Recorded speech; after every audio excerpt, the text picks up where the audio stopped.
Today, at 15:45 hours, India conducted 3 underground nuclear tests in the Pokhran range. Pakistan, China, the United States of America and several other countries sharply reacted to the Indian nuclear tests.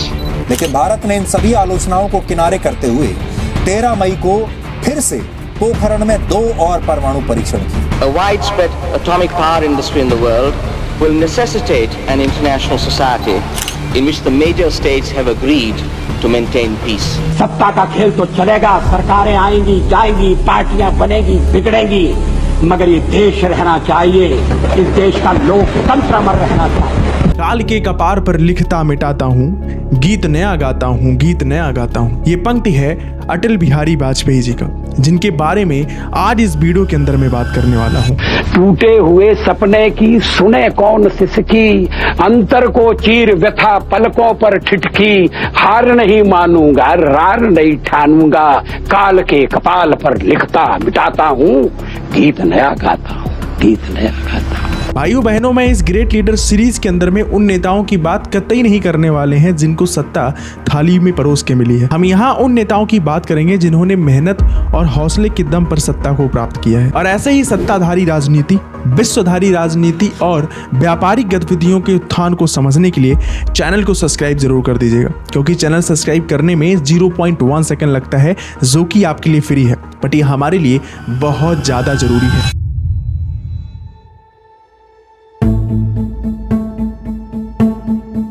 जैसे हर एक कहानी की शुरुआत होती है, वैसे अटल जी की कहानी की भी शुरुआत होती है 25 दिसंबर 1924 में, जब ये मध्य प्रदेश के ग्वालियर जिले में एक मिडिल क्लास फैमिली में जन्म लेते हैं। अटल जी सरस्वती शिशु मंदिर और विक्टोरिया कॉलेज में अपनी एजुकेशन पूरी करते हैं और इसके बाद वो कानपुर चले आते हैं डीएवी कॉलेज में पॉलिटिकल साइंस से एमए करने के लिए। अटल जी के पॉलिटिकल जर्नी की शुरुआत होती है 1939 में, जब वो आरएसएस के मेंबर बनते हैं और फिर इसके बाद 1942 में गांधी जी से इंस्पायर होकर के वो भारत छोड़ो आंदोलन में भी शामिल होते हैं और उसी भारत छोड़ो आंदोलन में उनको और उनके भाई को 23 दिन के लिए जेल में बंद कर दिया जाता है। 23 दिन का जेल में बीता हुआ ये पल उनकी जिंदगी का सबसे बड़ा यूटर्न होता है, जिसके बाद इनकी राजनीतिक जिंदगी की असली शुरुआत होती है।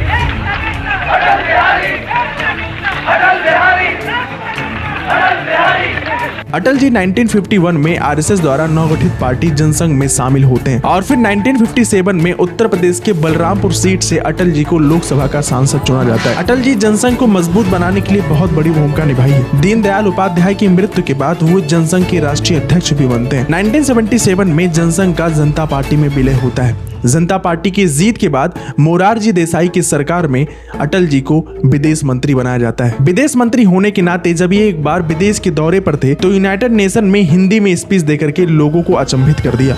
अध्यक्ष महोदय, वसुधैव कुटुंबकम की परिकल्पना बहुत पुरानी है। भारत में सदा से हमारा इस धारणा में विश्वास रहा है कि सारा संसार एक परिवार है। अनेकानेक प्रयत्नों और कष्टों के बाद संयुक्त राष्ट्र के रूप में इस स्वप्न के अब साकार होने की संभावना है। लेकिन यहाँ पे एक बात आती है कि उन्होंने ऐसा क्यों किया, जहाँ पे यूनाइटेड नेशन के सारे मेंबर्स इंग्लिश लैंग्वेज ही जानते थे। According to my all research उन्होंने ऐसा इसलिए किया क्योंकि वो पूरी दुनिया के सामने हिंदी भाषा के प्रति मान और सम्मान बढ़ाना चाहते थे। 1980 में जनसंघ के पूर्व सदस्यों ने मिलकर के बीजेपी पार्टी की स्थापना करी, जिसमें अटल बिहारी वाजपेयी राष्ट्रीय अध्यक्ष बनाए गए। 1984 में लोकसभा चुनाव में बीजेपी ने सिर्फ 2 सीटें जीती, लेकिन इसके बावजूद भी वो लोग हार नहीं माने और इसका नतीजा ये निकला कि 1996 में बीजेपी पार्टी एक बड़ी पार्टी के रूप में उभर कर आई और अटल बिहारी वाजपेयी जी पहली बार देश के प्रधानमंत्री बने। बीजेपी की इस जीत की खुशी में हर तरफ जश्न का माहौल था, लेकिन ये जश्न ज्यादा दिन तक नहीं चला। मात्र 13 दिन के अंदर में ही गठबंधन के अभाव से सरकार चली गई और अटल बिहारी वाजपेयी जी ने इस्तीफा दे दिया। लेकिन अटल जी ने इस्तीफा देने से पहले पार्लियामेंट में ऐसा भाषण दिया कि विपक्ष में बैठे हुए लोग भी भावुक हो गए। ये हमारी परंपरा नहीं है, ये हमारी प्रकृति नहीं है और मैं चाहता हूं ये परंपरा बनी रहे, ये प्रकृति बनी रहे।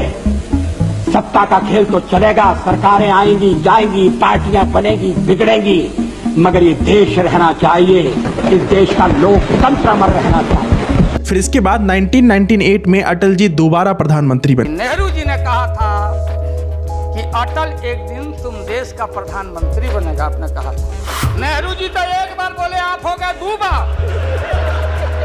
आप तो जान छोड़िए मुल्क का। लेकिन एआईडीएमके की नेता जयललिता ने विश्वास मत पर अपना समर्थन नहीं दिया तो ये सरकार भी मात्र 13 महीने तक चली। 1999 में राष्ट्रीय जनतांत्रिक का गठबंधन हुआ, जिसमें करीब 24 पार्टियों ने मिलकर के बीजेपी के साथ गठबंधन किया और जिसका नाम दिया गया एनडीए। एनडीए के समर्थन के बाद दोबारा सरकार बनाई गई, जिसके बाद अटल बिहारी वाजपेयी जी तीसरी बार प्रधानमंत्री बने। 2022 में अटल जी के कार्यकाल में गुजरात में गोधरा कांड हुआ, जिसके बाद लोगों ने अटल जी की सरकार पर उंगली उठाई। लेकिन यहाँ पे सबसे ज्यादा शॉकिंग बात ये थी कि उस समय भी स्टेट में गवर्नमेंट बीजेपी की ही थी और नरेंद्र मोदी गुजरात के मुख्यमंत्री थे। और जिसके बाद अटल जी ने बिना किसी भेदभाव के मीडिया के सामने ही नरेंद्र मोदी जी को राजधर्म का पाठ पढ़ाया। मेरा एक ही संदेश है कि वो राजधर्म का पालन करें।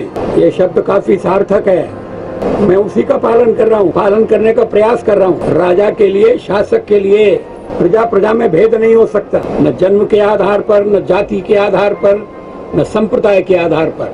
हम भी वही कर रहे हैं साहब, मुझे विश्वास है कि नरेंद्र भाई यही कर रहे हैं। अटल जी किसी भी विदेशी राजनीति के दबाव में कोई भी काम नहीं करते थे, वो बिल्कुल ही निडर और साहसी थे। उस समय अमेरिका ने सब देशों पर दबाव बनाया हुआ था कि उसके आदेश के बिना कोई भी देश परमाणु परीक्षण नहीं कर सकता है। अटल जी ने उस आदेश को नजरअंदाज किया और 1998 में पोखरण में परमाणु परीक्षा कर डाली और इस परमाणु परीक्षण का मास्टर स्ट्रोक प्लान ऐसे बनाया गया कि किसी भी देश को इसका भनक नहीं लग पाया। अमेरिका जो उस समय सैटेलाइट से देशों पर नजर रखता था, ये लोग सैटेलाइट्स के आंखों में भी धूल झोंक दिए। जैसे ही सैटेलाइट 1 घंटे के लिए पूरी इंडिया से नजर हटाता, उसी 1 घंटे में मास्टर स्ट्रोक प्लान एग्जीक्यूट कर दिया जाता था। जो मैं आपको अटल जी का नेक्स्ट मोमेंट बताने वाला हूँ, ये बहुत ही ज्यादा फनी है। 1999 में लाहौर यात्रा और भारत पाकिस्तान के बीच संबंध अच्छा करने के लिए अटल जी पाकिस्तान के भ्रमण पर गए। वहाँ किसी फीमेल जर्नलिस्ट ने अटल जी से कहा कि अटल जी, मैं आपसे निकाह करना चाहती हूँ, लेकिन मुझे मुंह दिखाई में पूरा कश्मीर चाहिए। तो अटल जी मुस्कुराया और जवाब दिया कि हम भी आपसे विवाह करने के लिए तैयार हैं, लेकिन हमें दहेज में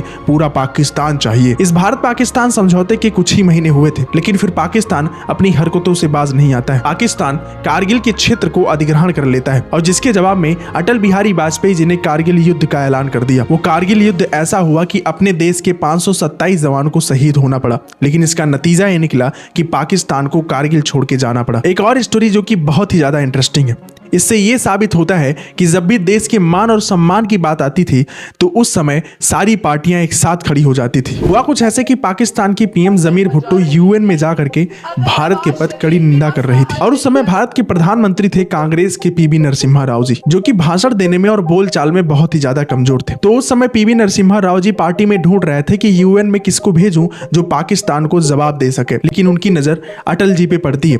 वो अटल जी से मुलाकात करते हैं और ये जिम्मेदारी अटल जी को सौंप देते हैं। अटल जी प्रधानमंत्री ना होते हुए भी वो यूनाइटेड नेशन में जाते हैं और पाकिस्तान को तगड़ा जवाब देते हैं। अटल जी की उस स्पीच के बाद जमीर भुट्टो पूरी तरीके से अचंभित हो जाती हैं कि प्रधानमंत्री भारत का कोई और है और देश के प्रतिनिधित्व करने के लिए विपक्ष के लोग आते हैं। और देश की इस राजनीतिक एकता को देख करके जमीर भुट्टो पूरी तरीके से शॉक्ड रह जाती हैं। उस समय के प्रधानमंत्री नरसिम्हा राव जी ने भारत का पक्ष रखने के लिए मुझे विरोधी दल के नेता के नाते जेनेवा भेजा था और पाकिस्तानी उसे देखकर चमत्कृत रह गए।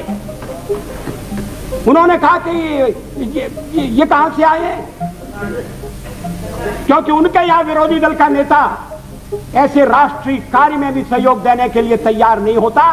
वो हर जगह अपने सरकार को गिराने के काम में लगा रहता है। अटल जी की ये एकता जो कि सत्ता से परे है, इसको देख करके हम भी कभी कभी अचंभित हो जाते हैं। 2015 में इसी पुरुषार्थ और वैभवशाली कर्म की वजह से इनको भारत रत्न से सम्मान दिया गया और 2018 में ये हमारे बीच नहीं रहे। आज की वीडियो में बस इतना ही। आगे मिलते हैं किसी नए ग्रेट लीडर की स्टोरी के साथ। तब तक के लिए जय हिंद, जय भारत।